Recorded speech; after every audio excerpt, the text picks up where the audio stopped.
সুপ্রিয় দর্শক, আসসালামু আলাইকুম। সবাই কেমন আছেন? আশা করি ভালো আছেন। আপনাদের দয়ায় আমিও ভালো আছি, আলহামদুলিল্লাহ। আমার ভিডিওটা স্কিপ না করে পুরো ভিডিওটা দেখার জন্য অনুরোধ রইল। বরাবরের মতো নতুন রেসিপি নিয়ে চলে আসলাম। আজকে আমি ভর্তা বানাবো। 2 পিস মাংস দিয়ে 2 ধরনের ভর্তা। দেখতে থাকুন। তাহলে ভর্তার জন্য লাগবে কিছু পরিমাণ কাঁঠালের বিচি, আর লাগবে পেঁয়াজ, রসুন, শুকনো মরিচ। এগুলো দিয়ে আমি আজকে ভর্তা বানাবো। তো আমার রেসিপিটি যদি ভালো লাগে তাহলে লাইক, কমেন্ট, শেয়ার করে দিবেন। আর ভালোবেসে আমার পাশে থাকবেন, আমাকে সাপোর্ট করবেন। তাহলে আর কথা না বাড়িয়ে চলুন মূল রান্নায় চলে যাই। এখানে আমি নিয়ে নিছি একটা ফ্রাই প্যান। এখানে আমি দিয়ে দিব সরিষার তেল। সরিষার তেল দিয়ে আমি আজকে ভর্তাটা বানাবো। দিয়ে দিলাম আস্ত কিছু পেঁয়াজ, একটা আস্ত রসুন, কিছু পরিমাণ কাঁঠালের বিচি, আর কয়েকটা শুকনো মরিচ দিয়ে আমি মিডিয়াম টু লো হিটে ভেজে নিব,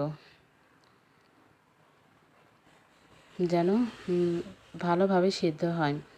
আর আঁচটা বাড়িয়ে দিলে কী হবে, ভিতরে কাঁচা থেকে যাবে, উপর দিয়ে পুড়ে যাবে। তাই একদম লো আঁচে ভেজে নিব। ঢাকা দিয়ে রাখবো যেন ভালোভাবে সিদ্ধ হয়। এই ভর্তাটা অনেক মজা লাগে। আপনারা বাসায় একবার হলেও ভর্তাটা করে খেয়ে দেখবেন, অসম্ভব মজা হয়। অনেকে ভাববেন যে 2 পিস মাংস দিয়ে আবার ভর্তাও করা যায়। হ্যাঁ, 2 পিস মাংস দিয়েও ভর্তা করা যায়। যদি খেতে চান 2 পিস মাংস দিয়ে ভর্তা, তাহলে আমার পুরো রেসিপিটা দেখেন, কোথাও স্কিপ করবেন না। আমার মতো সেম প্রসেসে ভর্তা করে বানিয়ে খেয়ে দেখবেন যে অসম্ভব মজা হয়। আমি ঢাকা দিয়ে রাখছি, আবারও কিছুক্ষণ পর পর নেড়ে চেড়ে দিয়ে দিচ্ছি। দেখুন সবগুলোর কালার চলে এসেছে, লাল লাল হয়ে গেছে। এখন আমি উঠিয়ে নিব। একদম সেদ্ধ হয়ে গেছে। একই তেলে আবার 2 পিস মাংস ভেজে নেব। মাংস রান্না করা ছিল, সেখান থেকে আমি 2 পিস মাংস উঠিয়ে নিয়ে ভেজে নিচ্ছি।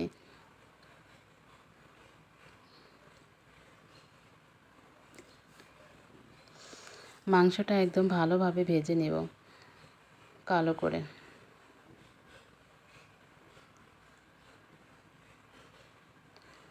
আমার চ্যানেলে যারা নতুন, আমার চ্যানেলটা এখনও সাবস্ক্রাইব করেননি, তারা অবশ্যই সাবস্ক্রাইব করে দিবেন।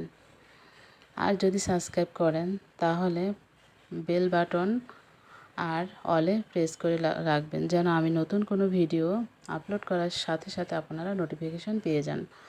সবগুলো উপকরণ আমার ভাজা শেষ। এখন আমি মাংসটা ভালোভাবে ঝুড়া করে নিব। এখানে আছে আস্ত পেঁয়াজ আর আস্ত রসুনটা আমি খোসা থেকে বের করে নিয়েছি, রসুনের কলিগুলো। এখানে নিয়ে নিয়েছি পুদিনা পাতা, আপনারা চাইলে ধনিয়া পাতাও দিতে পারেন, ভালো লাগবে। আমার হাজব্যান্ড খায় না, তাই আমি সেটা স্কিপ করেছি। সবগুলো উপকরণ একসঙ্গে ভালোভাবে মিশিয়ে ভর্তা করে নিব।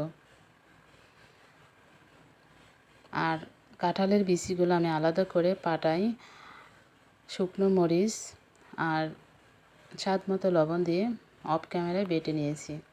তো সবগুলো একসঙ্গে ভর্তা করে নেব। ভর্তা করা হয়ে গেলে আমি কাঁঠালের বিচিগুলো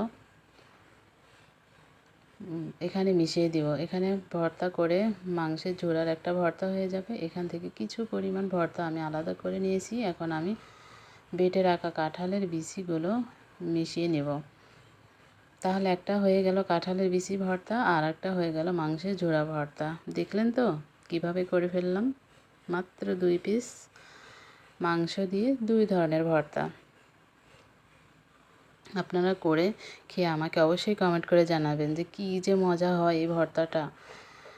তাহলে আর কথা না বাড়িয়ে এ পর্যন্তই আসি। আল্লাহ হাফেজ।